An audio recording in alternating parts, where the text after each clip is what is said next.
Hola, buenas tardes a todos. Bienvenidos a nuestro estudio del libro La Deidad, el Cosmos y el Hombre de Geoffrey Fartin en el grupo de estudios Altepose y continuamos con el capítulo 2, Alcance y estructura de la ciencia, y hoy comenzamos con el punto 10, la naturaleza de los fenómenos espirituales. Causa mucha confusión la ignorante asociación de la palabra espiritista con la palabra espiritual. Lo que comúnmente se denominan fenómenos espiritistas son de hecho fenómenos psíquicos. Esto es, fenómenos que pueden explicarse en los términos de los niveles inferiores del siguiente plano, muy poco alejado del mundo físico percibido por los sentidos ordinarios. En su mayor parte, este mundo físico es el único del que estamos conscientes debido a que no poseemos facultades correspondientes a los estímulos en los planos superiores. En alguna gente, medios y sensitivos, las facultades psíquicas están más o menos desarrolladas, permitiéndoles ver y oír cosas de las cuales otros no son conscientes. Sin embargo, no hay nada espiritual en la posesión de tales facultades, al menos que haya sido puesta bajo el control de la voluntad del individuo. Solo un tal control consciente puede propiamente ser llamado espiritual, dado que es una manifestación del poder despierto del hombre esencial, el espíritu. Entonces, la teosofía, como nos fue presentada por sus fundadores, por Blavatsky, por Olcott, tiene una visión bastante crítica sobre el espiritismo. Si bien reconoce que este tipo de fenómenos existen, porque hay existencia de un mundo físico, pero también hay existencia de un mundo espiritual y de la posibilidad de comunicarse con entidades de otros planos, pero su interpretación y su valoración del espiritismo pues difieren significativamente de lo que la comunidad espiritista señala. Por eso es esencial e importante que nosotros como estudiantes de teosofía tengamos claro la diferencia de los términos espiritualismo y espiritismo. Espiritualismo es la doctrina o sistema que admite la presencia en el hombre y en el mundo espiritual, y en el mundo en general, el aspecto espiritual. Es decir, que todo, absolutamente todo, está animado o informado por el espíritu a cualquier nivel, en cualquier plano. Y el espiritismo es la creencia de que los espíritus de los muertos vuelven a la tierra para comunicarse con los vivos, es decir, la doctrina o el sistema de los que creen en la evocación de los supuestos espíritus utilizando un conjunto de medios o ceremonias especiales. Entonces, nosotros como estudiantes de teosofía sabemos que existen esos fenómenos mediumísticos. Recordemos que el medium es la persona a través de quien la acción de otra entidad o de otra persona se manifiesta o se transmite. Entonces, nosotros, por supuesto, sabemos que esos fenómenos existen, pero los rechazamos porque, según la teosofía, es una degradación de las almas. Lo que hace más bien es deshonrar a los muertos. Entonces, los fenómenos psíquicos, que es lo que nos está hablando también aquí, son manifestaciones de las capacidades inherentes a la naturaleza humana. Que todos, absolutamente todos la tenemos, todos, pero están de manera latente o subdesarrolladas. Y estos fenómenos son el resultado de la acción consciente o inconsciente de la persona. Porque hay personas que son sensitivas y no lo controlan, lo hacen de manera inconsciente, hay otros que sí.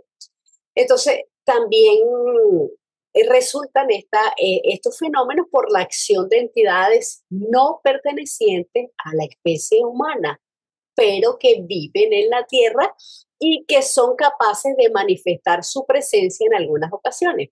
Entonces, eso también es bien importante que lo tengamos, que son entidades que no pertenecen a la especie humana. ¿Quiénes son estas entidades?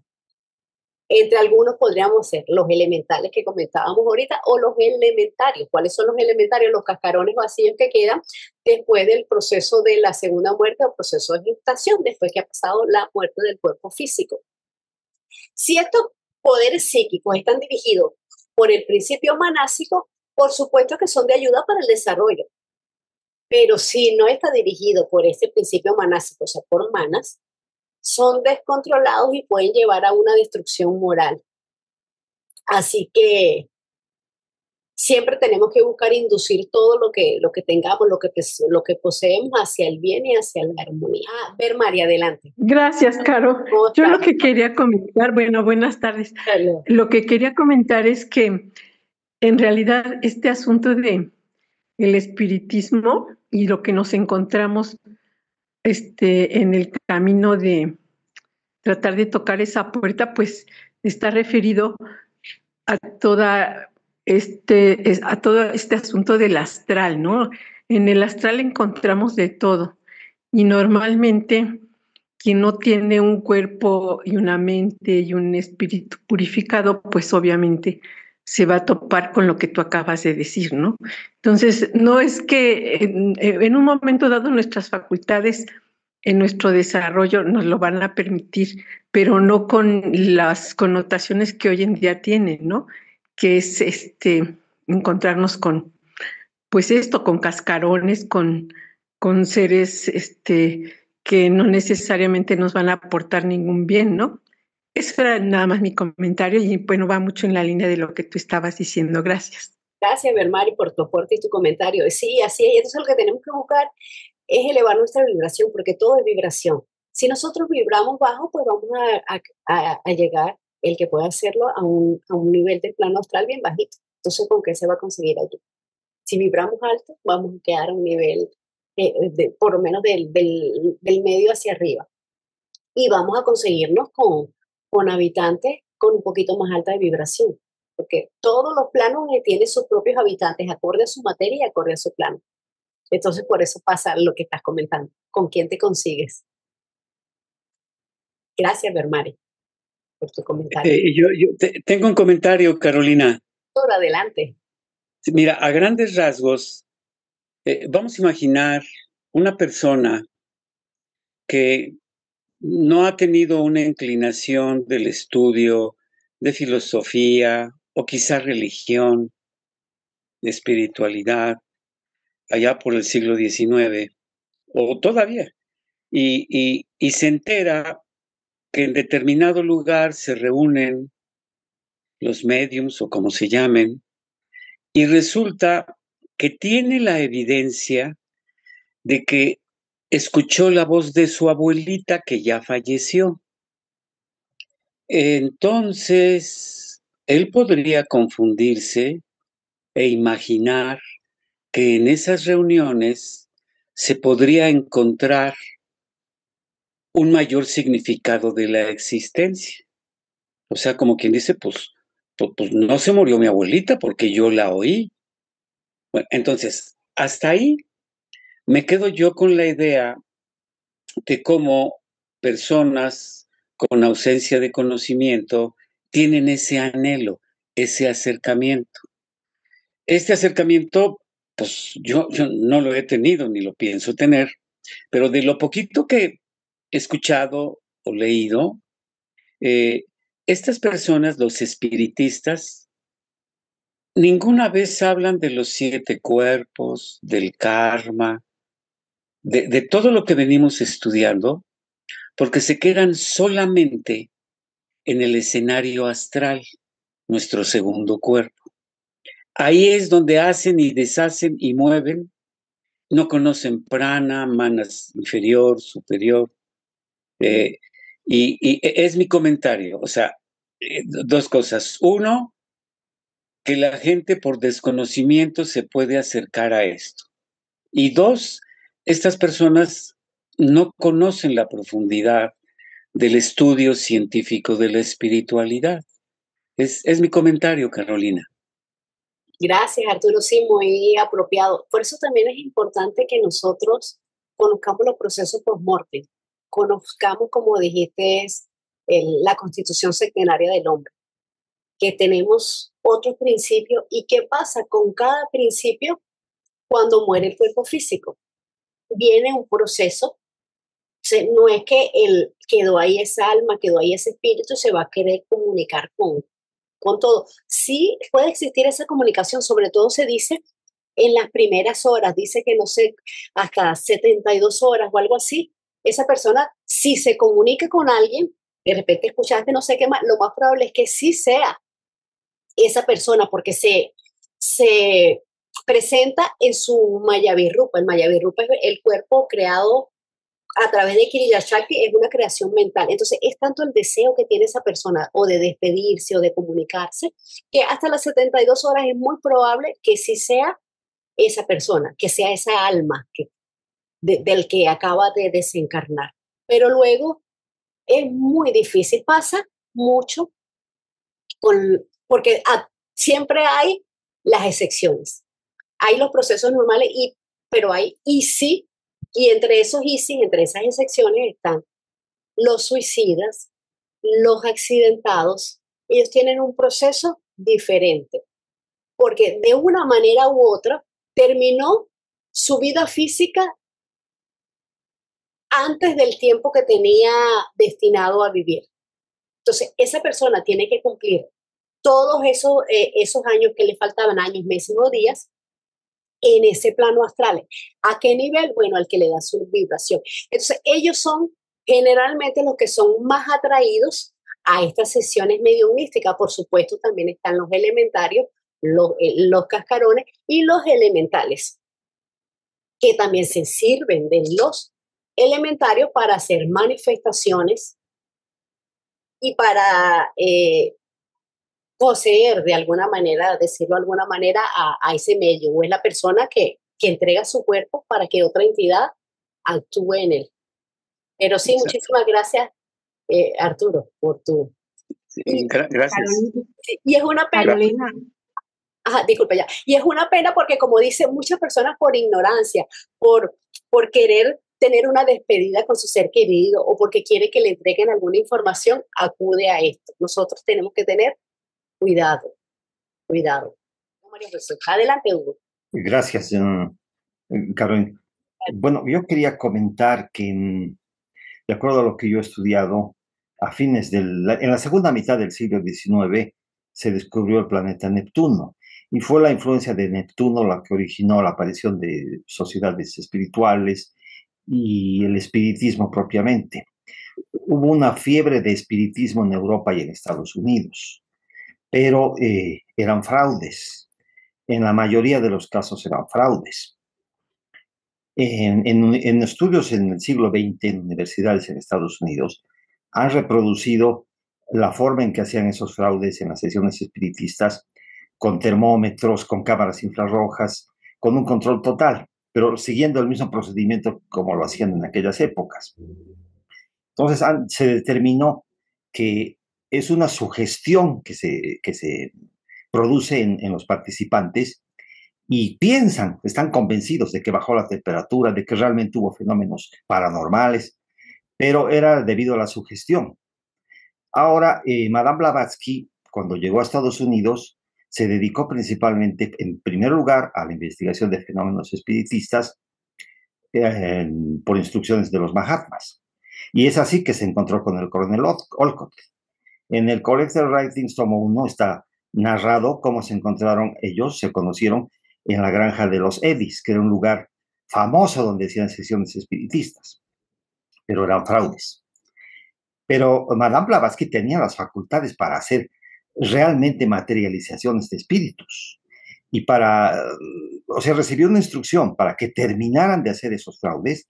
Le dijo, voy a demostrarte que puedo hacerlo. Entonces ella hizo con sus facultades y autorizada por el maestro Borja apariciones reales, fenómenos paranormales reales, los produjo ella, podía hacerlo. Entonces la señora Eddy dijo, sí, me ha convencido, y dejó de hacerlo. Ahí fue que se conocieron con el coronel Olcott. Y lo que ella dice es que en realidad se estaba llamando a cascarones. O sea, eran cascarones los que se posesionaban de los mediums. Ahora no sé si los fenómenos paranormales eran realmente reales, o eran simples trucos. Actualmente creo que ya no se hacen fenómenos espiritistas porque esa influencia de Neptuno ya ha pasado, no está en esa tónica. Bueno, es lo que quería comentar, nada más, gracias. Gracias, Hugo. Sí, así es. De hecho, se nos dice que la sociedad teosófica se formó también para quitar un poco esas creencias en los fenómenos espiritistas que estaban muy de moda. Y en ese Simbel ella nos comenta algunas de las trampas que hacían con las mesas y todo eso. Y en Estados Unidos hay el caso, se me escapa ahorita el nombre de las hermanas que después ellas admitieron que era fraude. No, y eso no hace mucho, hace un par de, creo que de los 60 o 70, no, se me escapa ahorita el nombre de las personas. Pero sí, como dicen, la mayoría son fraudulentos. Pero hay que evitarlo porque, y si sí, llega algo ahí. Pero gracias, Hugo. Yo solamente les quería comentar, buenas tardes, hermanos, a todos. Actualmente hay una orden aquí en México que se llama el Templo de Media Luz, en donde hay lo que se llama la media unidad, que son medios, y que permiten la entrada de cascarones para poderse despedir de la gente, y que es totalmente gratuito, ¿no? Pero es muy difícil que penetren porque me explicaban que adquieren demasiada energía, el cuerpo se debilita, entonces prácticamente ya no lo están practicando constantemente, por lo mismo que se debilita la persona. Como en el caso de la película de Ghost, ¿no? Así más o menos, para que se den una idea. Gracias. La persona que actúa como medium queda debilitada porque esa otra entidad se lleva su vitalidad. Entonces no solamente su vitalidad, sino que está arriesgando todo lo que ha entregado su cuerpo. Y sí, lo importante de todo es precaución, porque de repente no pasa nada, pero y si sí, esos elementales luego te los llevas tú también. Punto 11. La evolución. La evolución es el surgimiento de las posibilidades inherentes en la naturaleza desde su estado latente a su expresión activa. La palabra significa literalmente desenvolver e implica un proceso previo de involución por el cual las potencialidades del espíritu son comunicadas a la materia. La ciencia esotérica asevera la universalidad del proceso evolutivo y nos da una cita de la Doctrina Secreta, volumen 1. Todo el orden de la naturaleza revela una marcha progresiva hacia una vida superior. Hay diseño en la acción de las fuerzas aparentemente más ciegas. Todo el proceso de evolución con sus interminables adaptaciones es una prueba de esto. Y también continúa otra cita de la Doctrina Secreta, tomo 1, que nos dice, y aquí, perdón, debemos regresar a las jerarquías de la sección 4 y 5, ya que el proceso evolutivo no es mecánico, sino que está guiado, controlado y animado por series casi interminables de jerarquías de seres conscientes. Entonces, la evolución consiste en una vida que se desarrolla pasando de una forma a otra, pero almacena en sí misma todas las experiencias que adquiere a través de dicha forma. Y la evolución no es un producto de series o de circunstancias fortuitas, sino que es un proceso dinámico, activo, periódico, que sigue un orden, como nos dice aquí, una marcha progresiva, o sea, sigue un orden, es secuencial y tiene propósitos claramente establecidos. Es un proceso, se nos dice, sin principio ni fin posible. Ocurre desde toda la eternidad, o sea, es un eterno devenir. La evolución es importante que recordemos que no se da solamente en la forma física, sino que se da en lo que podríamos denominar en la vida una, porque ambas son complementarias. La vida una simbolizada por el espíritu y la forma simbolizada por la materia. Entonces, la evolución se da en ambas, son complementarias, aunque, para decirlo, más específicamente, la evolución se da en la forma, en el vehículo que va a darle vida a ese espíritu, porque el espíritu es perfecto, pero los vehículos se tienen que ir perfeccionando para que ese espíritu pueda, o esa conciencia pueda manifestarse de una manera más apropiada. Entonces, de hecho, eso, la evolución es de eso, es de esa forma que se va a ir mejorando. Y en el caso como del espíritu, no es que vemos que él va a mejorar, sino que cada mónada va a darse cuenta de lo que realmente es, va a reconocerse de que es más que un cuerpo físico. Entonces, esto lo hacen para mejorando cada vez. Entonces, no se puede dar en un solo ciclo, sino en una serie de ciclos que van desde donde, que ella viene desde adentro hacia afuera. Porque nosotros, para haber llegado a lo que somos actualmente, hemos pasado pues a través de un largo proceso evolutivo en el que distinguimos 3 tipos de corrientes, porque tenemos la primera, la corriente que es el impulso monádico, que podríamos llamarlo también el impulso espiritual, que está relacionado con el desarrollo o el desenvolvimiento de la morada en fases cada vez más activas, cada vez más elevadas. Cuando hablamos de mónada nos estamos refiriendo a Atma con su vehículo Buddhi. Entonces, ese impulso monádico siempre está en absolutamente todos los reinos, porque desde que sale del tercer logos, ya está impulsado por ese impulso. El impulso o la segunda corriente evolutiva es la intelectual, que está relacionada con manas, con su desarrollo y con el consecuente impulso o estímulo que da a la evolución humana. Ese desarrollo intelectual o ese impulso que tenemos intelectual, lo tenemos, por supuesto, solamente los humanos. Ahí es cuando nosotros comenzamos a acelerar nuestro proceso evolutivo o a estancarnos según nuestras acciones y según él nos los va rigiendo nuestro propio karma. Ese impulso pues lo podemos autodirigir nosotros porque está regulado por eso, por el karma. Lo podemos autoinducir, autorregular, podemos acelerarlo o no. Y el tercer impulso es la evolución física, que está relacionada con la forma física, como lo dice su nombre. ¿Para qué? Para que esa forma física sea un mejor vehículo para la conciencia. Entonces, ese cuerpo sirve para que se exprese la conciencia. En este caso, sería Chula Charira y Linga Charira, junto con Prana, para hacer ese compuesto de vehículo físico que tiene toda su transformación. Estos 3 tipos de impulsos, estos 3 tipos de evoluciones, estos 3 sistemas tiene cada uno sus propias leyes y es regido por diferentes grupos de los más elevados de Anchohan. Cada uno se haya representado en la constitución del hombre. Y no solamente en el hombre, sino también en el universo. Y la unión de todas estas 3 corrientes es lo que hace al hombre el ser tan complejo que es.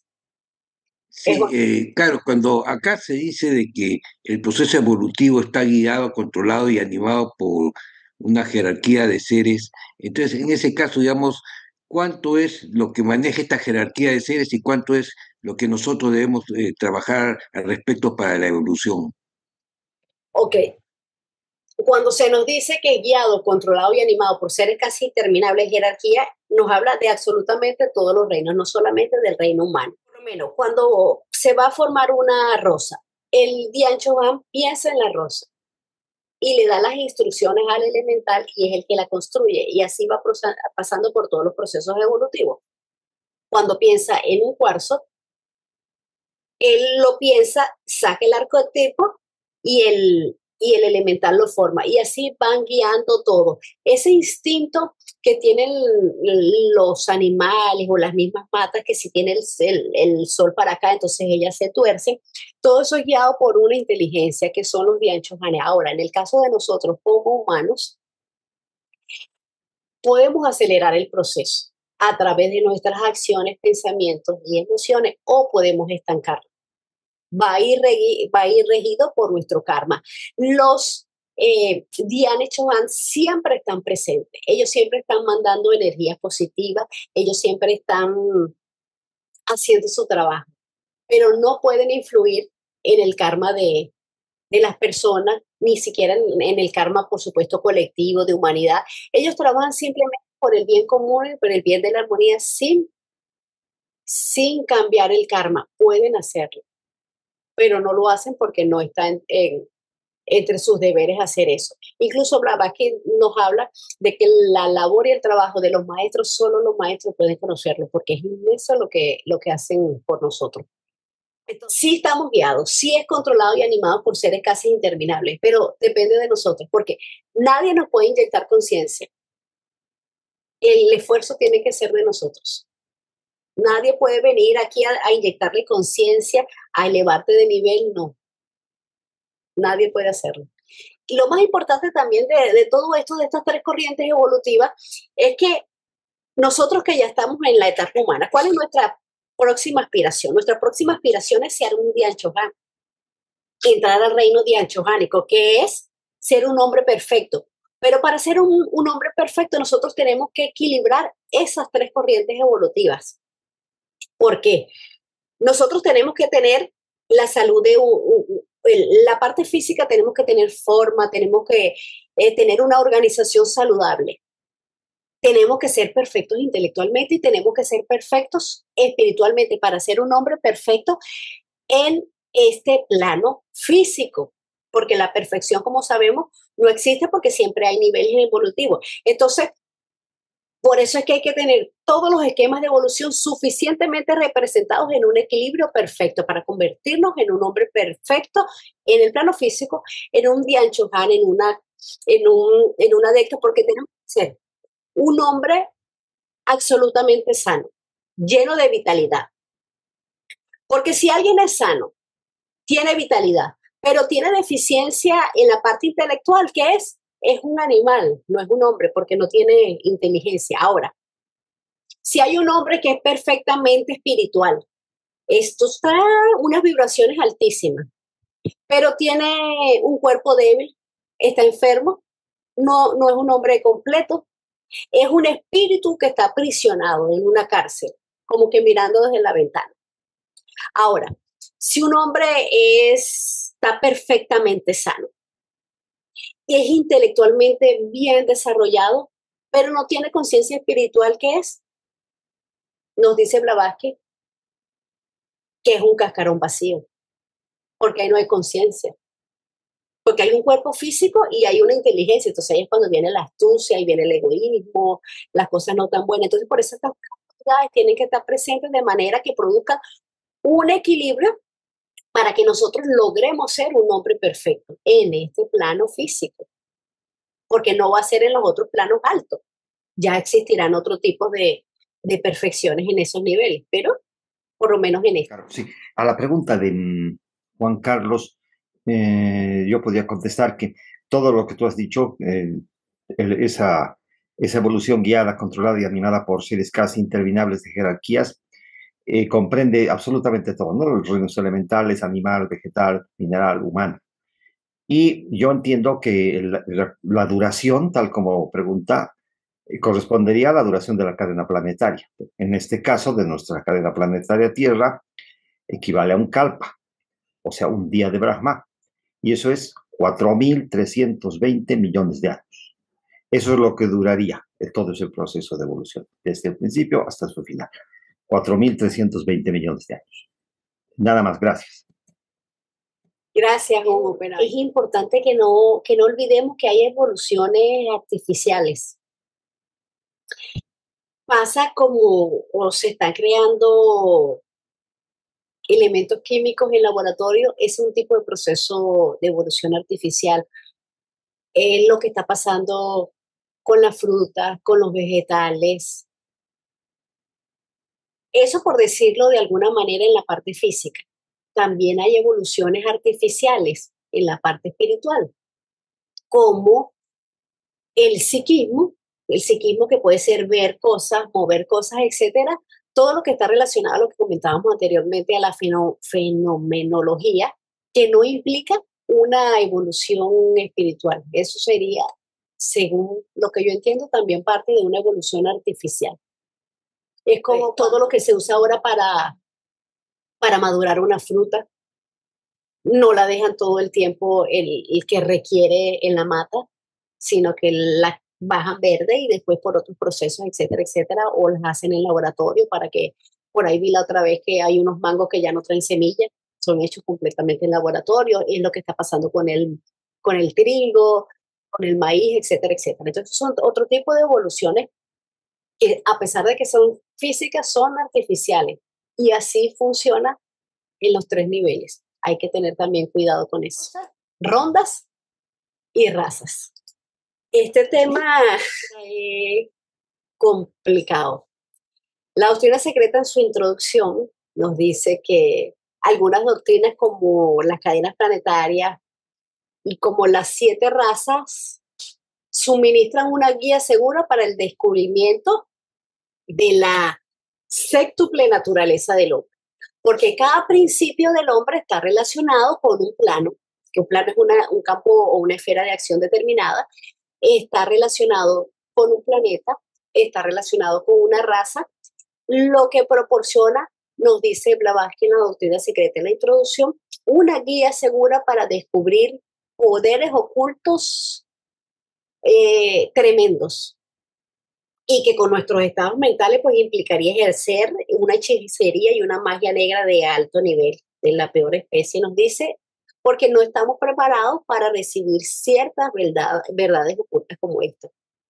Incluso los maestros en su carta nos dicen que ellos ya siendo maestros, siendo adeptos, le tomó 10 años entender el funcionamiento de las rondas de las cadenas planetarias y de las razas. Entonces imaginémonos por ahí, que sea un maestro que está tan avanzado, le tomó 10 años, que podemos aspirar nosotros.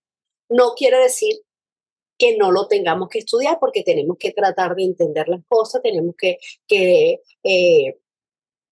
saber qué es lo que significa una ronda, qué significa una raza, qué significa cada término, qué significa una cadena planetaria, qué significa un ciclo. Tenemos que tener idea de lo que es y poco a poco tratar de entenderlo. Cada uno lo entenderá a su manera. Si al maestro le tomó 10 años, pues bueno, saquemos cuentas, pero lo importante es hacer el esfuerzo y tratar de entenderlo. Ok, entonces comenzamos la lectura. Estos términos se usan para indicar rondas y razas, se usan para indicar estados en los grandes ciclos evolutivos. En nuestro esquema cósmico se aplican particularmente a nuestra Tierra y a su humanidad. Como todo en la naturaleza, aquí cuando nos habla de naturaleza en mayúscula, no nos está refiriendo a la naturaleza como tierra, plantas, etcétera, lo que nosotros podamos imaginarnos, sino lo que es todo el universo, todo. Los planetas, como todo en la naturaleza, los planetas tienen su periodo de actividad y descanso, sus días y sus noches, análogos a la vida y muerte humana. Un gran programa evolutivo está en operación a través del cosmos, cada una de cuyas partes, ya se trate de un planeta o de un reino de la naturaleza o grupo humano, tiene que pasar por fases secuenciales de desarrollo hacia su meta particular. En el caso de nosotros, la aspiración es llegar a ser un adepto. El del animal llegar a ser un humano, el de la planta llegar a ser un animal, el del mineral llegar a ser una planta y así sucesivamente.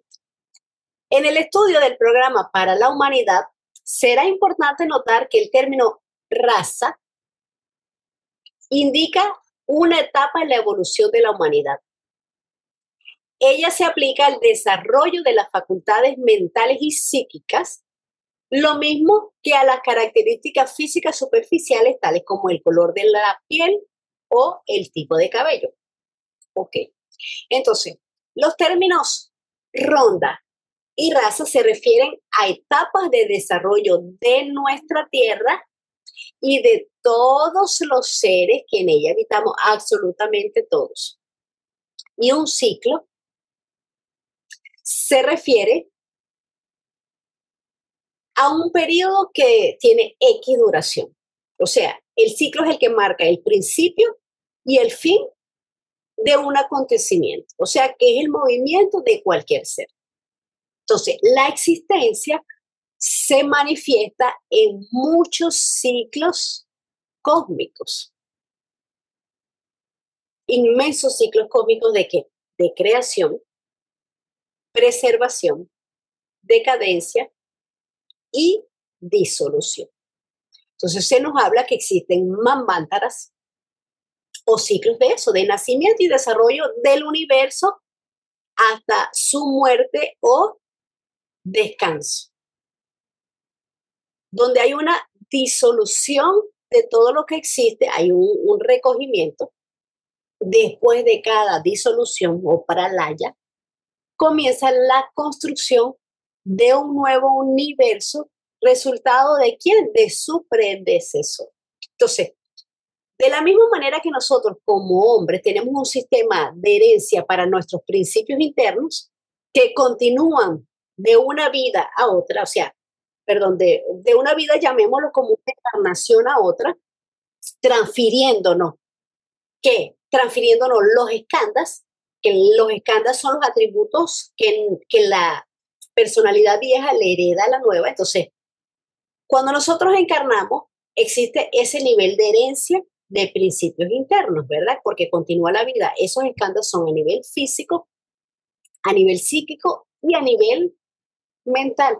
Igualmente pasa con los planetas y con absolutamente todo. Un planeta muere, él no reencarna, él se corporiza. Y el anterior es el padre del actual. Así, todos los principios del difunto se transfieren a la forma del nuevo. Ahora, ¿qué podemos denominar difunto? Un cuerpo humano, un planeta, un sistema solar, una galaxia, un universo, cualquiera. Todo funciona de la misma manera, como es arriba es abajo. Entonces nosotros estudiando aquí lo de abajo, el microcosmos, podemos hacer una analogía para ver cómo funciona en el macrocosmos. Entonces todos esos principios del ser, el difunto, que acaba de fallecer, de morir, etcétera, se transmiten después de pasar un tiempo de reposo o latencia al cuerpo nuevo. Entonces, la evolución de la humanidad se desarrolla a través de ciclos que nosotros llamamos cadenas planetarias y rondas. ¿Qué es una cadena planetaria? Es una serie de 7 globos. Quizás lo hemos visto en la doctrina secreta o en alguna conferencia, alguna charla. No tengo aquí, no hice un diagrama, pero bueno, creo que más o menos todos sabemos lo que estamos hablando, ¿verdad? De esos 7 globos que forman el campo de evolución durante un ciclo planetario o manvantara planetario, siendo cada cadena una reencarnación, o mejor dicho, una corporación de su precedente. Porque entonces hay manvántaras mayores y manvántaras menores. Un ejemplo de eso podemos verlo nosotros cuando nos vamos a dormir. La vigilia es el manvantara y cuando nos vamos a dormir es el pralaya, el reposo. Entonces, la cadena planetaria tiene los 7 globos. Ahora, ¿qué es un globo? Un globo es una esfera de existencia que abarca el desarrollo material y espiritual de la humanidad. El globo también es un centro de fuerza en torno a los cuales se va a esparcer la materia, la sustancia cósmica primordial.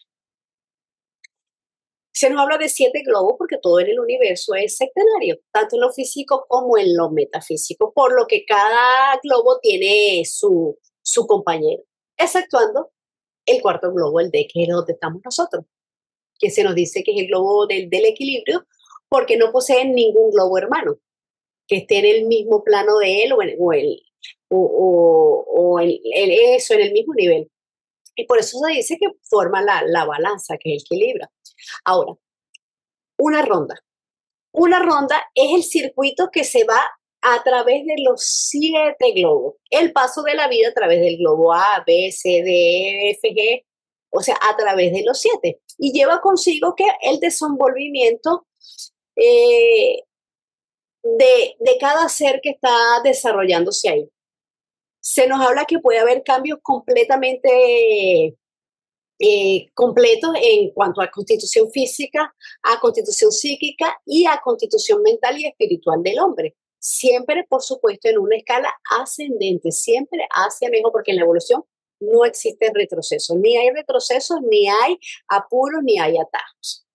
Entonces, una ronda es la evolución en serie de la naturaleza material naciente desde los 7 globos de nuestra cadena planetaria. Cada ronda lleva consigo un desenvolvimiento nuevo, como decía anteriormente, que puede implicar cambios físicos, psíquicos, mentales y espirituales. Porque repite en una escala superior el trabajo evolutivo que hizo en la ronda precedente. Entonces nosotros estamos en la 4ª ronda, entonces nosotros recapitulamos lo que hicimos en la 3ª ronda, donde aquí en esta 4ª ronda es donde el hombre ha alcanzado el mayor grado de desenvolvimiento físico. Y desde aquí es tan importante y está vital porque es el punto donde comienza la vuelta, es el regreso, es donde vamos a ascender. Estamos en la mitad y vamos a regresar hacia la fuente. Cuando una cadena planetaria se encuentra en la 7ª ronda, pues traslada toda su energía o su principio al primer globo, al globo A de la siguiente cadena planetaria, como pasa con todo lo que comentábamos anteriormente de un difunto. Entonces, cada ciclo de vida de cada globo a su vez se compone de 7 razas raíz y cada una representa una etapa de evolución tanto física como espiritual de la humanidad. Entonces, recordemos que una raza raíz, como dice aquí, no se refiere al tipo de descripción física o biológica, no, son estados de conciencia. Y un manvantara planetario es el ciclo completo que equivale a las 7 rondas, o sea que son 7 vueltas desde el globo A hasta el globo G. Y cada globo tiene, a su vez, 7 razas raíz, cada raza raíz tiene 7 subrazas raíz, etcétera, etcétera. Nosotros estamos en la 5ª subraza raíz, que es la raza aria, y cada raza raíz no existe de una forma aislada, sino que ya no está la primera y llegó la segunda, entonces ya no existe la primera, no funciona de esa manera. Las razas raíz interactúan y se van mezclando, especialmente durante los periodos de transición entre una y la siguiente. Y estas mezclas, por supuesto, no son aleatorias, porque recordemos que nada es aleatorio ni nada es fortuito. Todo esto está guiado por leyes evolutivas que buscan optimizar el desarrollo humano. Cada una va a aportar cualidades físicas, cualidades psíquicas, emocionales, materiales, todo lo que pueda aportar al desarrollo humano. Y entonces esas razas sucesivas van a heredar y van a transformar las lecciones que aprendieron las otras, las van a asimilar, porque de eso se trata la evolución, asimilar lo que ya se vivió, impulsando la evolución hacia estados de conciencia más elevados. De todas maneras, también este tema de la evolución, cadenas planetarias, rondas, razas, etcétera, etcétera, también en las siguientes partes, pues nos vamos a expandir un poco más y tiene diagramas y un poco más explicado. Esto es así a grosso modo para que tengamos alguna idea. Se nos dice también que cada raza raíz nos es dado un sentido, por eso estamos en la 5ª raza, tenemos 5 sentidos. Así hasta que lleguemos a la 7ª para luego pasar a la siguiente ronda. Ok. Desarrollo espiritual. Este término parece ser inapropiado si se examina a la luz de la ciencia esotérica. La humanidad es una etapa en un inmenso viaje, el peregrinaje de los muchos hacia el sempiterno uno. El objeto del viaje es la realización de la unidad esencial de la vida, la experiencia de la única conciencia que penetra todo. El desarrollo es, en efecto, el incremento de la sensibilidad del instrumento vivo, de manera que la conciencia del individuo llegue finalmente a identificarse con o a unirse en la de las otras unidades de la humanidad que han trascendido las limitaciones de la existencia puramente personal. La vida humana, con sus vicisitudes y sufrimientos, ha sido apropiadamente llamada un campo de entrenamiento, la escuela de la vida, en la cual la lección principal a aprender es la eliminación del egoísmo en todas sus formas. El egoísmo, la horrenda gran herejía, es una negación del hecho de la unidad y será visto como el origen de muchos de los problemas de la humanidad. De manera similar, todo aquello que contribuye a demoler los muros de la separación, el altruismo, la compasión, el amor, debe promover la evolución espiritual del individuo y de la raza humana. Entonces, el texto nos está diciendo que desde esta visión, en la visión de la ciencia esotérica, no es apropiado usar el término desarrollo espiritual. ¿Por qué? Porque el espíritu es perfecto, no necesita desarrollo o mejora, ya que es inherentemente completo desde el principio, desde que ha existido. Lo que realmente se desarrolla, como comentamos también anteriormente, es el vehículo o el instrumento a través del cual esa conciencia se manifiesta. Ahora, ¿cuáles son esos vehículos? Llámese el cuerpo físico, el cuerpo kármico, el cuerpo mental, etcétera, etcétera, etcétera. Bueno, cuerpos no vehículos, perdón. Entonces, el propósito no es el desarrollo, sino la realización o el reconocimiento que la conciencia individual es esencialmente una con la conciencia única que lo penetra absolutamente todo.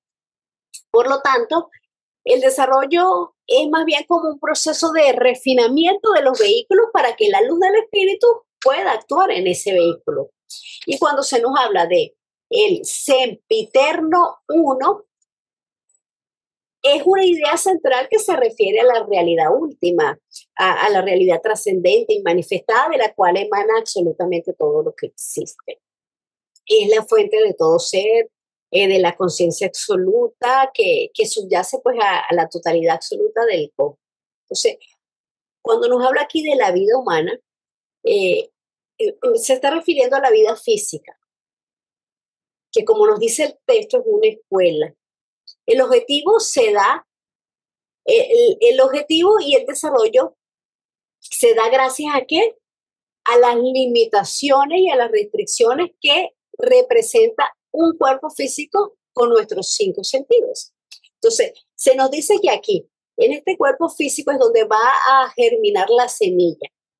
¿La semilla de qué? La semilla de la espiritualidad. Y el cuerpo físico es un ahogo para el ego. Él allí se desespera, entonces por eso busca investigar, aprender y va despertando esa semilla. Y este desarrollo del estado mental no se trata de un camino externo, que tengamos que ir a cualquier lugar geográfico. No, no se trata de eso. Se trata de un recorrido que nosotros tenemos que hacer hacia nuestro propio ser, hacia nuestro interior. Así que es un viaje de autodescubrimiento. Pero más allá de un autodescubrimiento, de autotransformación. Y ese recorrido, ese camino que tenemos que hacer es único para cada quien. Como único es cada uno de nosotros. Aunque se nos dice que estamos todos unidos, pues sí hay una diversidad, porque cada uno va llevando su propio recorrido.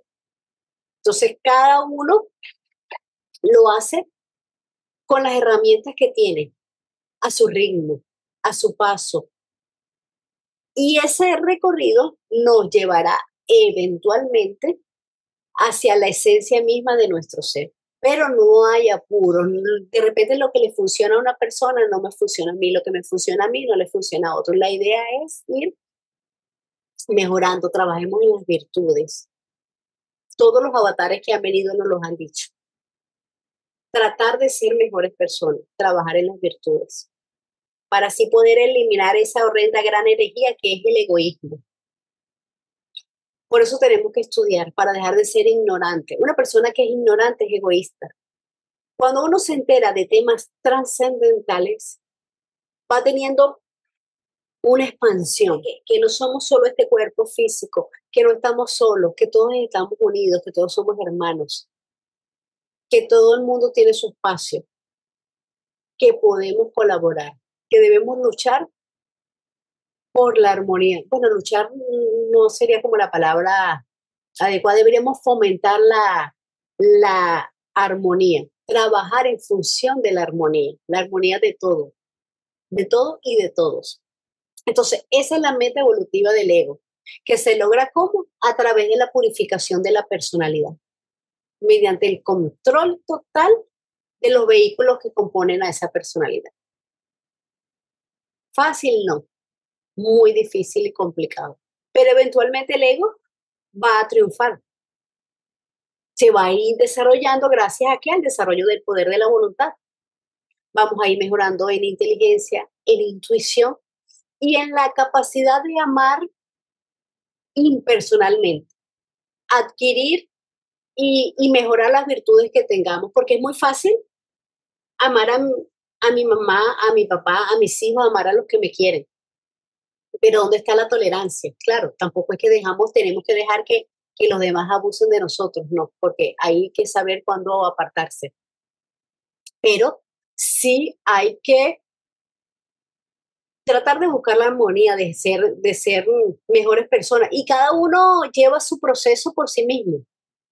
Pero sin embargo, como nos dice el texto, no estamos solas. Aunque los maestros nos dicen la humanidad, ¿cómo que dice? La humanidad desheredada. Huérfana. Huérfana, gracias, Daniel, eso. Dice que la humanidad está huérfana. Así nos describen los maestros, pero realmente no estamos solos. Muchos antes que nosotros lo han logrado y nos han dejado sus grandes enseñanzas. Nos han dejado las señales necesarias de dónde buscar, cómo iniciar ese viaje, los peligros que se nos dice acechan a cada paso y cómo tenemos nosotros que prepararnos para afrontarlo. O sea, nos los han dicho. Entonces, hay que emprender el camino de esa búsqueda de respuestas, pero hacerlo desde ya, desde el punto en que estamos, sin esperar a que no voy a esperar que las condiciones mejoren o a que yo tenga más tiempo. No. O sea, hay que hacerlo ya. Nosotros tenemos que prestarle atención a ese anhelo interno. No lo podemos dejar para otra ocasión. Y el estar aquí nosotros reunidos en estas sesiones, no solamente en esto, sino estudiando teosofía, es una búsqueda que estamos haciendo. Es ese trabajo interno que queremos. Estamos atendiendo ese anhelo interno. Porque pudiéramos estar haciendo otras cosas, cada uno de los que estamos aquí. Pero no, estamos interesados en mejorar, en aprender. Porque tenemos que dejar al lado la ignorancia. Y la ignorancia no solamente de no saber cosas intelectuales, la ignorancia de no saber cosas importantes, cosas trascendentales, cosas como nos comentaba Arturo, de qué estamos compuestos, a dónde vamos, quiénes somos. En el libro Los pies del maestro, que es atribuido a Krishnamurti, se dice que el primer requisito para nosotros poder hallar ese sendero es el despertar del discernimiento espiritual. ¿Qué es eso? Que es la capacidad del alma para mostrarnos aquello que es esencial, aquello que es importante. Lo que es importante. ¿Importante para qué? Para nuestro desarrollo. Y dejar atrás o dejar a un lado lo que no sirve, lo que nos atrasa, lo que nos está desviando de esa búsqueda. Entonces, necesitamos la luz de la intuición espiritual. Desde el principio mismo del camino. Y hasta el final necesitamos esa luz de intuición. Pero esa luz en nosotros no va a brillar mientras nosotros estemos apartados en las sombras. Porque esa sombra, por supuesto, se interpone entre esa luz y nuestra mente. Entonces debemos que abrir el paso, deshacernos de los obstáculos. ¿Qué son esos obstáculos? Esos obstáculos nacen de nuestra propia ignorancia. de los condicionamientos que tenemos, de la rigidez de nuestra mente, de una vida fundamentalmente egoísta, autocentrada y apegada a viejos moldes. Entonces, todo eso hay que dejarlo aparte, ir quitando esos obstáculos para que esa luz de Woody, esa luz de Mana, llegue a nosotros y nos inspire. Digamos, ¿qué seguridad tenemos de encontrar de nuevo la teosofía en otra encarnación pronto, ¿no? Porque, por ejemplo, en mi caso, a los 70 años prácticamente me he encontrado con estos conocimientos, ¿no? Y no sé si posteriormente lo podré encontrar antes o de repente también lo encuentro tarde, ¿no? Bueno, no lo llamemos así tanto como que tarde o todos cuando entramos aquí decimos lo mismo. Yo también lo he dicho. Llegué tarde. Me hubiese gustado desde hace muchísimos años haberla conocido y haber comenzado en esto. Pero el maestro en la carta nos dice, nos hace la pregunta, ¿creen ustedes que esta es la primera o única vez que ustedes se han reunido a estudiar teosofía? Entonces, no. Nos hemos reunido en otras encarnaciones y lo más probable es que en las próximas también estemos estudiando teosofía o como se llame la sabiduría divina del momento. Porque hemos sembrado esos escandas, ese karma positivo.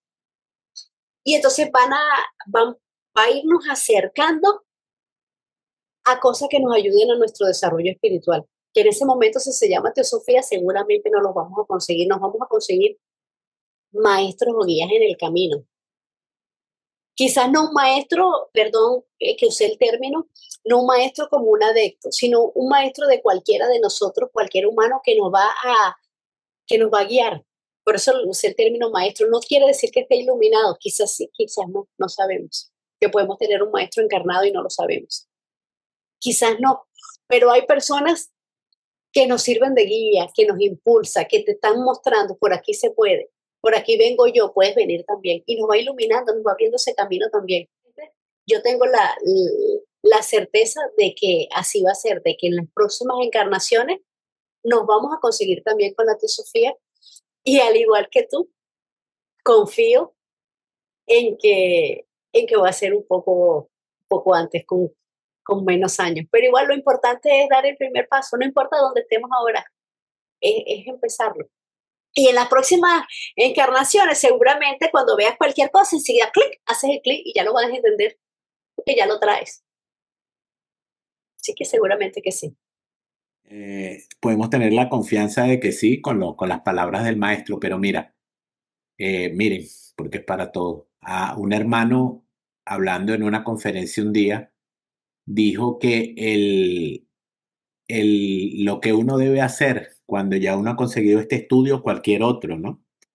Que uno le importe, que vea que es importante, que es valioso, simplemente hay que tener un anhelo muy profundo. O sea, siempre tenemos que repetirlo. En mi próxima encarnación, deseo volver a conseguir la teosofía lo más temprano posible, por decirlo de alguna manera. Cada quien lo puede decir a su manera, pero hay que decirlo en esta vida. Hay que llevarse ese anhelo profundo, repetirlo y es un mantra.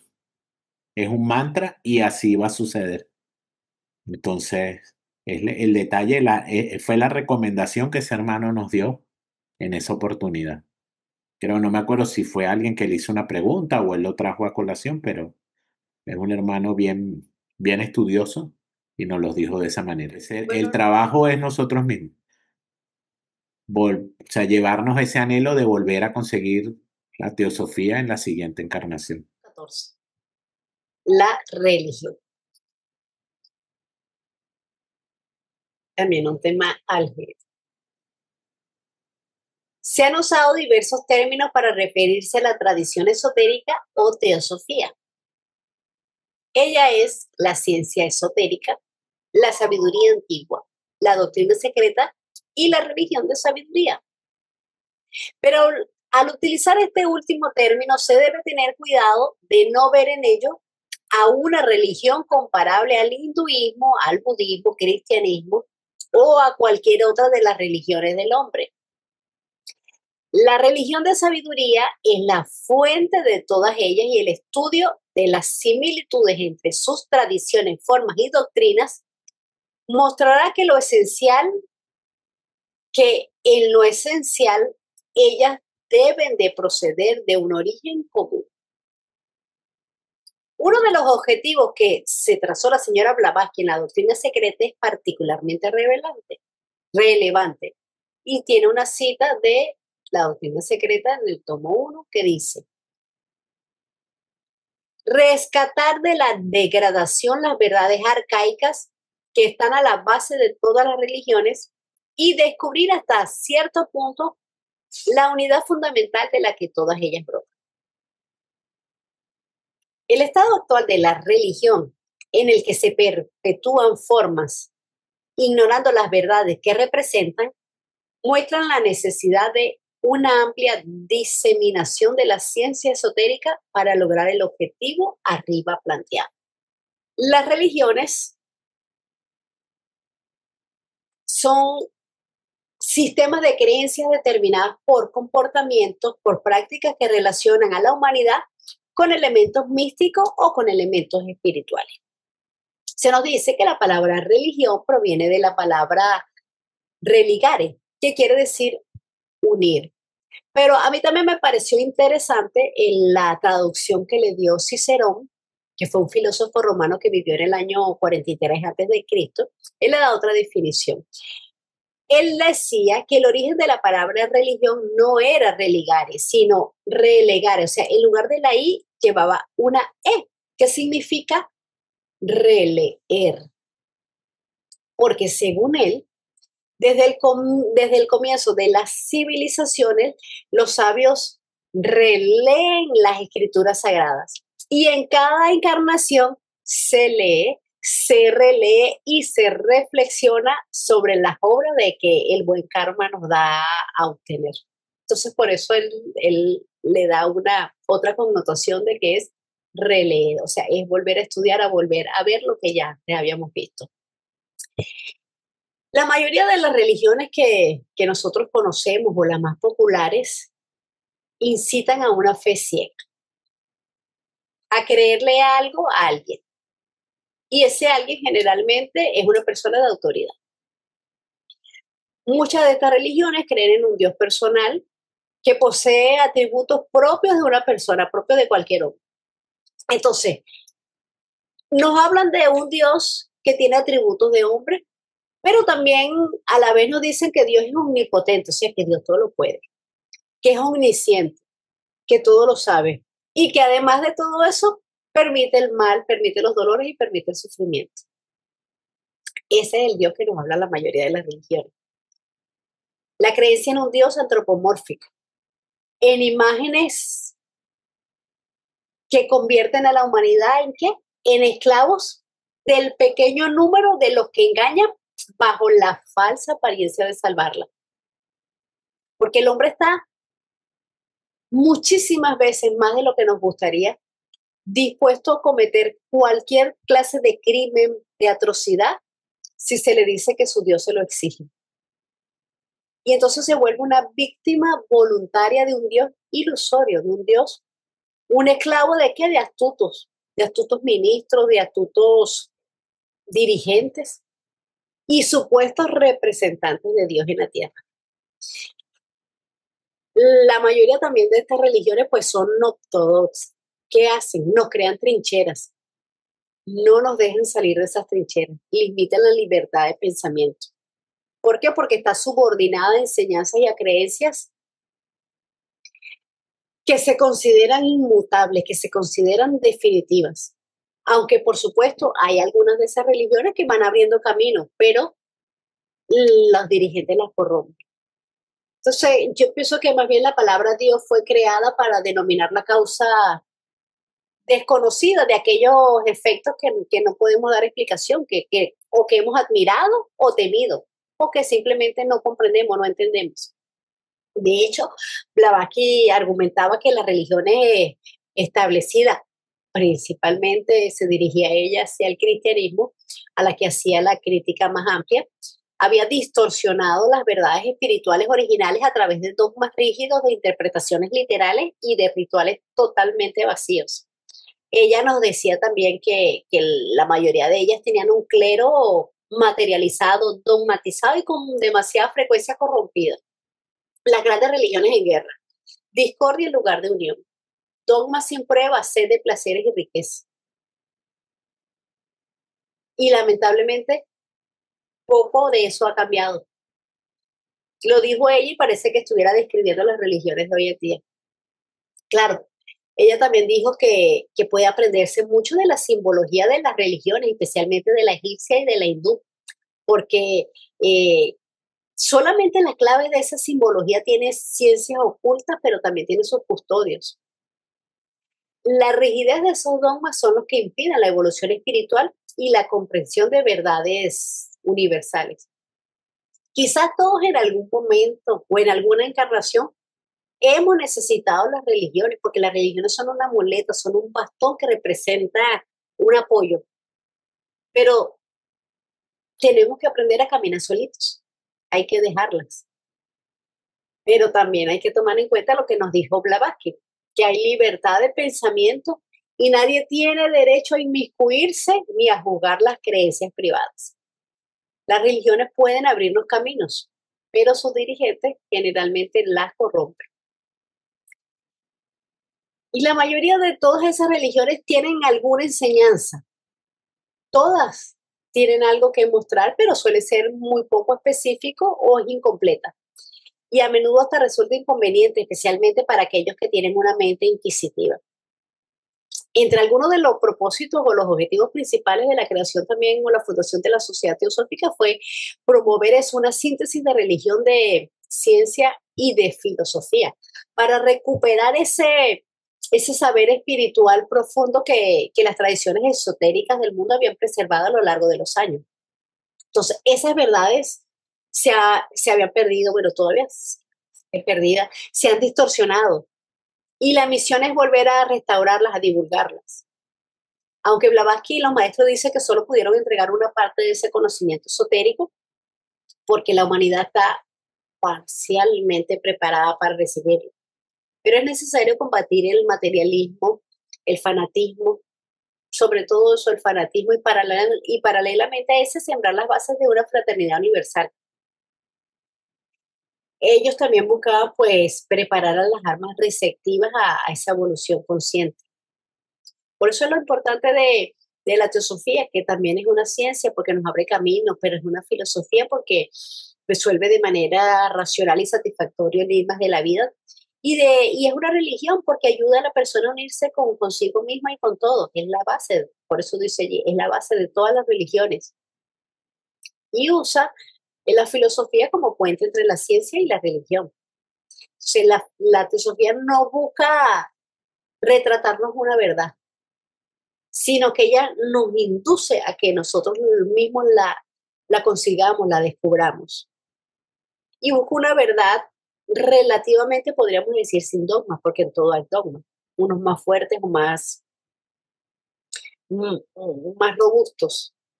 Pero estos conocimientos están para que nosotros los estudiemos, para que los comprobemos, para que sigamos despertando conciencia. A lo largo del estudio de la ciencia esotérica, debe de reconocerse que lo que se nos presenta aquí no es una especulación o una hipótesis, sino conocimiento. Conocimiento poseído por hombres que por el desarrollo de las facultades necesarias dentro de ellos mismos se han hecho capaces de investigar directamente el lado oculto de la naturaleza. Entonces, todo este conocimiento, como nos dice el texto, es el resultado de la investigación y la experiencia de no solamente un adepto, sino de una serie de ellos. Y que en algún momento, en algún punto de nuestra evolución, podremos comprobarla por el uso de facultades internas. Esas facultades nosotros las tenemos, pero están latentes, están inactivas. Así que todo este tipo de información no debe ser simplemente verdades morales, verdades teóricas. Tenemos que volverlas prácticas, aplicarlas a nuestra vida diaria. Y aunque los maestros de sabiduría no basan sus conocimientos en laboratorios, con instrumentos externos, ellos lo hacen con sus instrumentos internos a través de la clarividencia, la claraudiencia, todo un tipo de desarrollo de facultades espirituales, no limitantes a facultades psíquicas, sino a facultades espirituales. Entonces, ellos ahí han podido comprobar y corroborar todas estas verdades. La doctrina secreta es la acumulada sabiduría de las edades, y solo su cosmogonía es el más estupendo y elaborado de los sistemas, y esto aún en el esoterismo de los Puranas. Okay. Los Puranas son un género literario hindú, escritos en un lenguaje que se podría decir accesible y en forma de historias que son narradas por una persona a otra persona.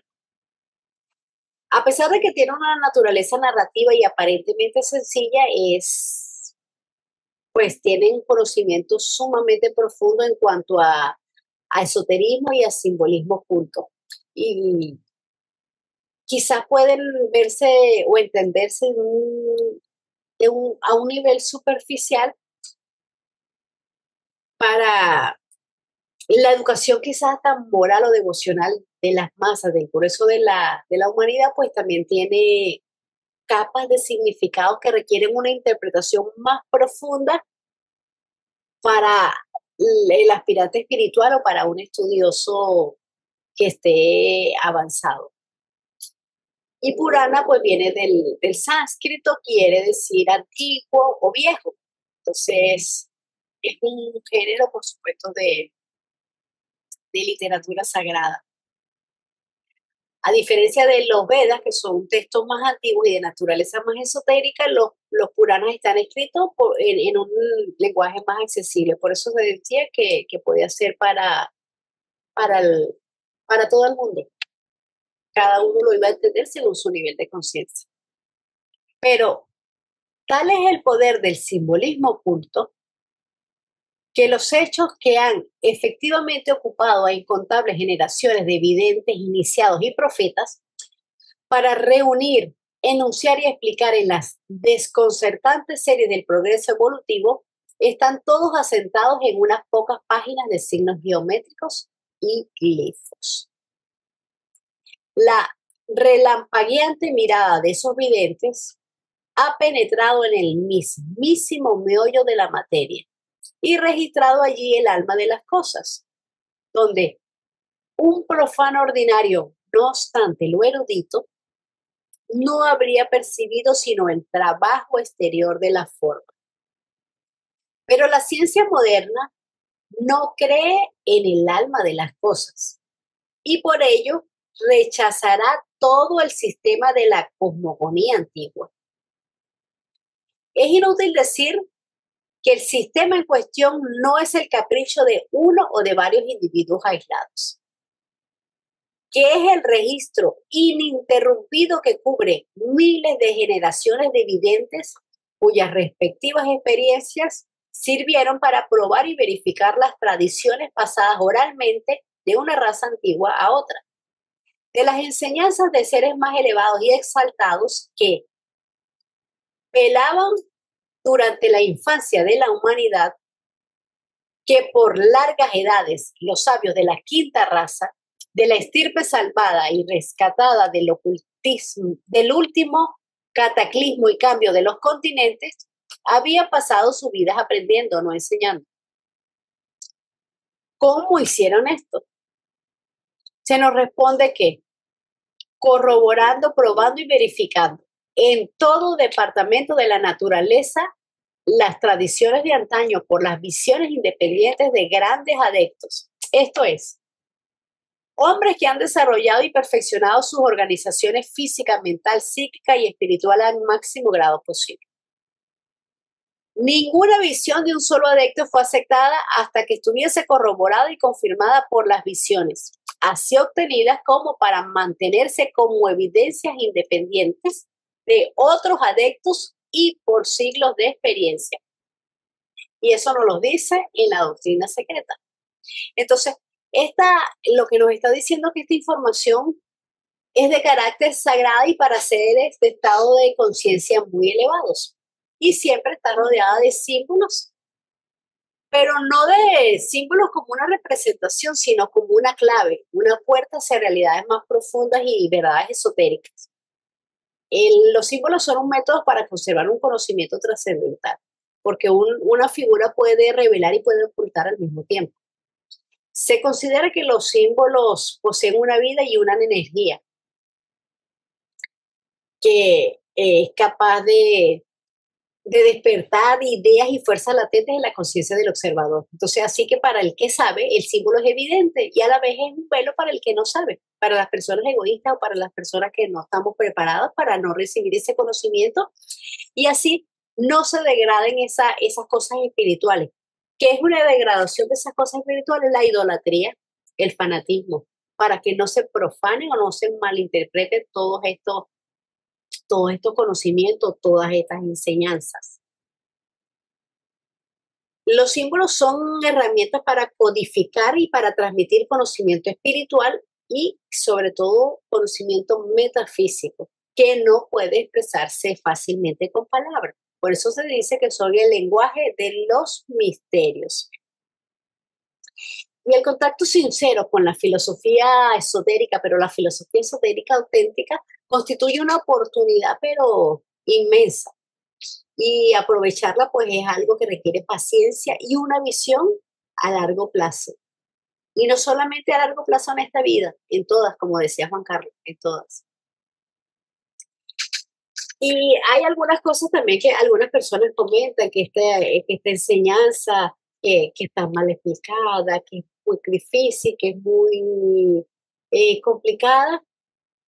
Y sí es cierto, existen personas que tenemos dificultad para vivir con estas enseñanzas, pero eso no quiere decir que sea una limitación de la enseñanza. Es una limitación de nosotros como personas, de nosotros como humanos, de nosotros como nuestro estado mental. La enseñanza está ahí. Que no la entendamos es otra cosa. No quiere decir que esté errada. La limitación es de nosotros. Entonces, esa filosofía esotérica no la podemos definir como falsa o como especulativa solamente porque no la comprendamos, solamente porque no la entendamos, no podemos venir a decir que es mentira.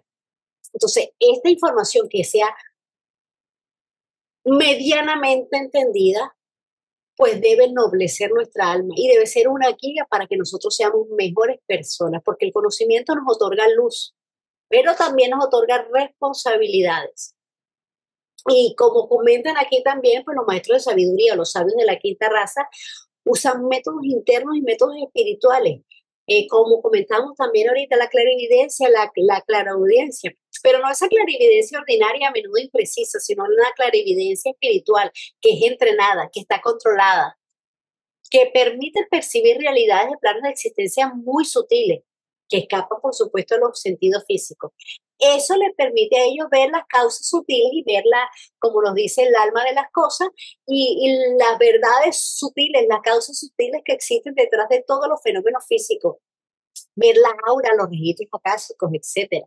Entonces, ellos, los maestros, también tienen su conocimiento por medio de la intuición directa, que es una forma, pues, sumamente elevada de conocimiento. No implica razonamiento, no, sino que es como una aprehensión, o sea, es un conocimiento directo, lo recibo y lo entiendo. Porque a veces recibimos información pero no la entendemos. Entonces es recibir y entender de una vez, asimilarlo. Es una comprensión que es intuitiva, que es una realidad pero total, donde el conocedor y lo conocido se unifica, se vuelve uno, permite comprender las leyes cósmicas, la interconexión de todas las cosas. Eso es lo que nos dicen los maestros, que tienen esas experiencias directas de estados de conciencia elevados. ¿A través de qué? A través de mucha meditación profunda y que a través de esas meditaciones también les son reveladas verdades que son incomprensibles para la mente ordinaria.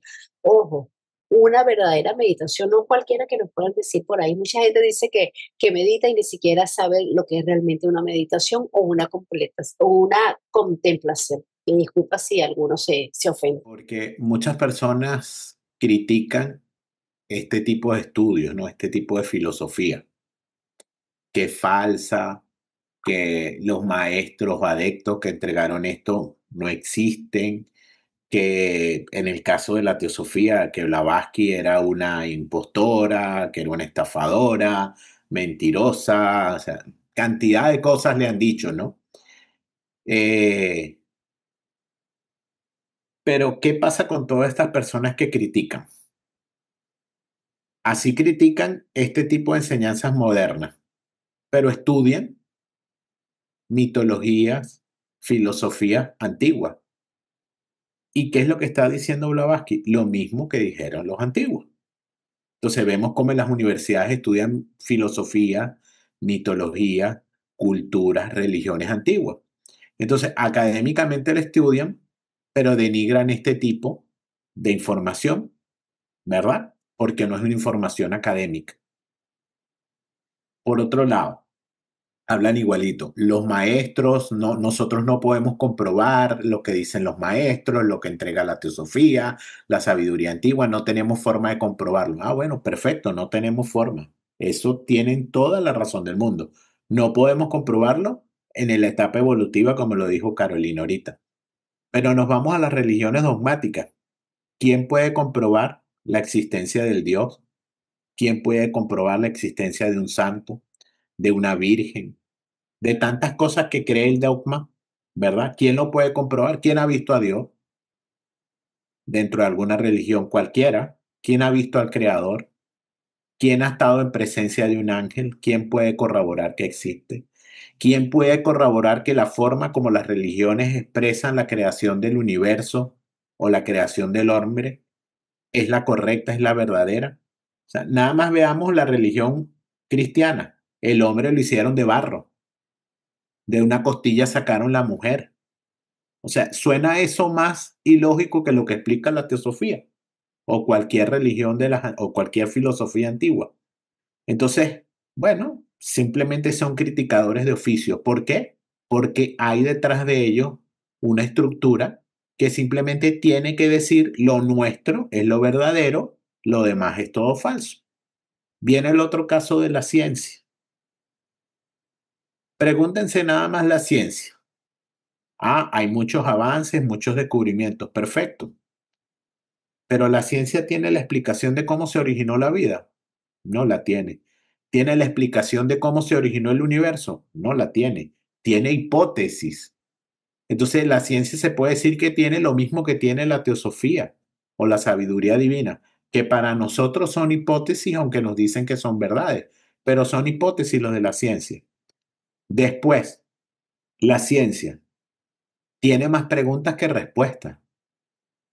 La ciencia aceptada tiene más preguntas que respuestas y solamente puede corroborar los hechos físicos cuando ellos conocen que existen otros planos, perdón, y otros estados de la materia. Entonces, es simplemente cada quien defender en lo que cree.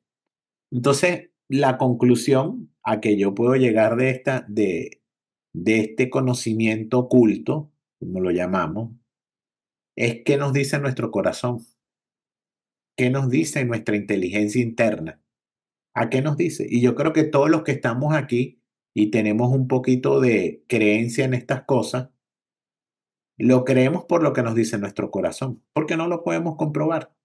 Y la idea no es que creamos fielmente, como nos lo dicen aquí, en lo que está escrito en un libro, porque si no estamos cayendo en el mismo dogma de la religión o en el dogma de la ciencia. Porque un científico estableció una hipótesis y la publicó y fue avalada por una academia, bueno, tiene que ser verdad, ¿no? Es lo mismo, es lo mismo. Entonces, los que estamos aquí, cuando nos critican, bueno, sabemos que nos van a criticar, pero cada quien cree en lo que le parece que es lo verdadero o lo que es verdaderamente importante, tiene valor. Y como digo, este tipo de creencias van más por la parte interna. Sabemos que hay algo interno que nos lleva hacia cierto estado de creencia, podemos decirlo así, o de, sí, de creencias. Muy diferente quizás a la fe. A la fe porque la fe en la parte dogmática dice esto es lo único que hay y no hay más nada. Aquí nos dicen investiguen, no crean, traten de comprobar, lean, no solo religión, sino filosofía y ciencia, no solo teosofía, estudien los antiguos, estudien lo moderno. Entonces nos dan un campo más amplio para nosotros poder investigar. No solamente esto es, imagínense que nos dijesen, bueno, miren, es solamente la doctrina secreta y ya no hay más nada. Aquí nos tenemos que morir y creer en ella y no podemos ver más nada, ¿no? Aquí se nos dice todo lo contrario. Entonces, bueno, era un poquito lo que yo entiendo de toda esta parte aquí que nos está diciendo y creo que es muy importante que siempre lo tengamos en la mente cuando alguien por allí, que siempre lo conseguimos, reniegue de lo que hacemos. Gracias, Carlos. Gracias, Daniel. Así es. Eso nos invita a la teosofía a discernir, a cuestionar, a investigar y a aplicar. Claro, también y hay algo muy importante que también siempre se nos dice, ¿no? Este tipo de conocimiento y de información ha cambiado algo en nuestras vidas. Si ha cambiado algo en nuestra vida es porque realmente es importante. Si no ha cambiado nada y no ha sucedido nada en nuestras vidas, pues bueno, es más de lo mismo. Porque sucede que muchos de los que están aquí, digo, no solo aquí, ¿no? Estudiando este tipo de cosas, todos partimos con alguna religión y en algún momento de ese conocer de esas religiones sentimos que no cambiaban nada en nosotros. Entonces, por eso la mayoría comenzamos a buscar otro camino. Entonces, lo realmente importante es ver si este tipo de conocimientos nos han cambiado algo en nuestra creencia, en nuestra manera de ver el mundo, de ver a nuestros semejantes, de ver a el planeta, de ver nuestro futuro y de tener una creencia un poco más abierta de dónde venimos y hacia dónde vamos. No esa, no esa creencia de temor con que siembran las religiones bueno, y que todo es un pecado, ¿no? Que somos nosotros los pecadores. Entonces, esa otra cosita que también creo que Caro no lo mencionó, que es importante cuando habló del tema de las religiones. La gran mayoría de las religiones dogmáticas, monoteístas, le quitan valor al ser humano, porque el valor principal está motivado por la deidad en la que ellos creen. Le quitan valor al ser humano, limitan sus decisiones, limitan sus acciones y dejan todo a la providencia de la deidad. Y aquí se nos enseña todo lo contrario. El valor de este universo está dado por el ser que somos, por el ser humano. Somos el único dotado de medio pensante, de un principio pensante. Entonces, el devenir, el desarrollo está en nuestras manos, no de una deidad externa, está en nuestras manos. Entonces, ese también es otro gran fallo de las religiones dogmáticas. Acá se indica que estos conocimientos de la sabiduría de las edades está oculto en signos geométricos, glifos, en un simbolismo. Entonces, habría que aprender también ese simbolismo para eh, penetrar, digamos, en estos conocimientos. También. De hecho, también la doctrina secreta tiene una parte que se trata sobre el simbolismo. ¿Cuál es la manera de estudiar simbología? Conocer todo esto.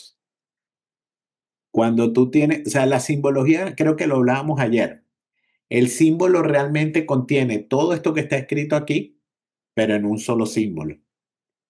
Entonces, ¿qué sucede? Que nosotros perdimos hace muchos años, como humanidad, bueno, digo muchos años, no, millones de años, como humanidad perdimos la capacidad de interpretar los símbolos. Era como yo comentaba ayer.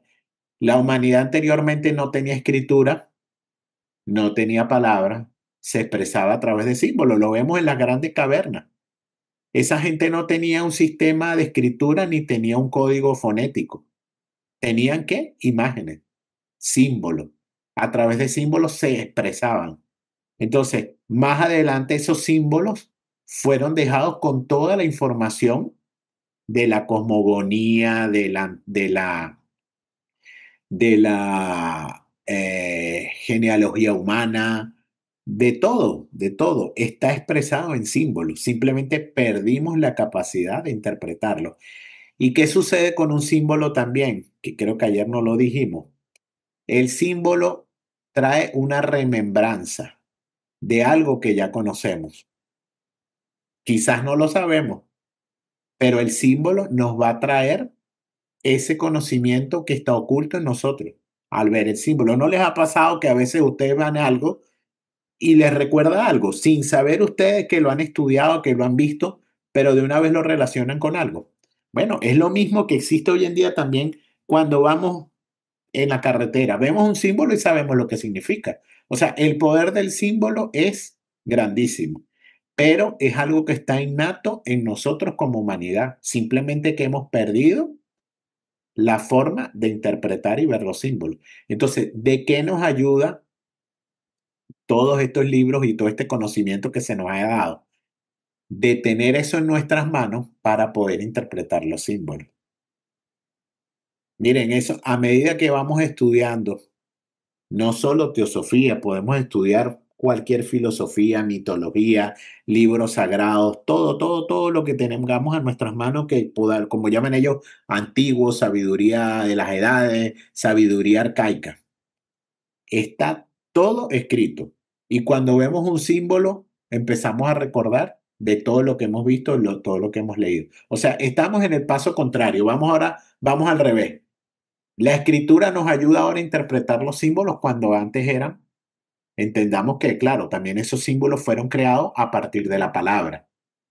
No existía todavía la escritura, era a través de palabras, de información hablada, y se elaboraban los símbolos para recordar todo lo que se decía.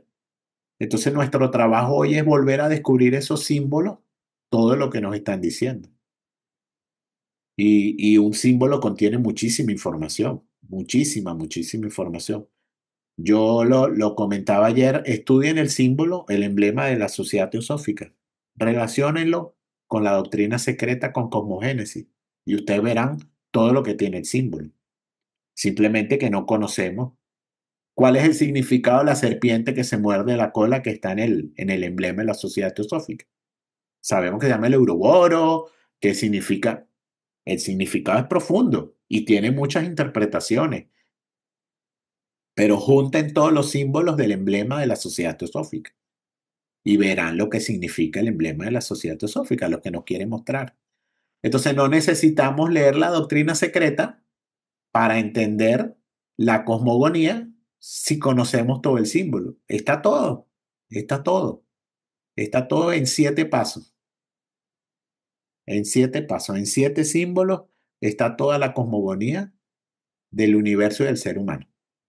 Entonces ese es el gran significado de los símbolos, pero irremediablemente tenemos que estudiar. O sea, quizás, y es así, hay personas que están muy adelantadas, ¿verdad? En una encarnación pueden reconocer fácilmente el significado de cualquier simbología, porque hay esa reminiscencia. Hay otros que no. Hay otros que quizás leyendo un poquito, estudiando un poco, empiezan a ver esa simbología. Miren, hay hermanos que ven en la simbología cantidad de cosas que nosotros no vemos, otros quizás no lo vemos. Y hay personas que empiezan a ver simbología y empiezan a descubrir todo lo profundo que puede entregar un símbolo. Eso es reminiscencia, eso pasa, eso pasa. Entonces ahí es la manera a veces de comprobar que tenemos de que lo que nos están diciendo tiene sentido. Lo hemos estudiado en otras vidas, está en nuestra alma, lo podemos ver. O sea, ¿quién no ha visto un símbolo que no le recuerde algo? Un símbolo de este tipo, no las señales de la calle. Curva a la izquierda, no estaciones. Pero ¿quién no ha visto algún símbolo que le vibre y que le represente algo? Yo creo que a la mayoría de todos nos ha pasado cuando vemos algún símbolo. O algún símbolo nos atrae por alguna razón desconocida. Quiere decir que sabemos lo que significa ese símbolo. Hay que buscarlo un poco más. Hay que buscar un poco más dentro de nosotros, investigar. Ese es el otro detalle. Nos llama a investigar. Pues vamos a dejar en nuestro estudio hasta aquí hoy. Pues le agradezco a todos su presencia, su energía y nos vemos en 15 días.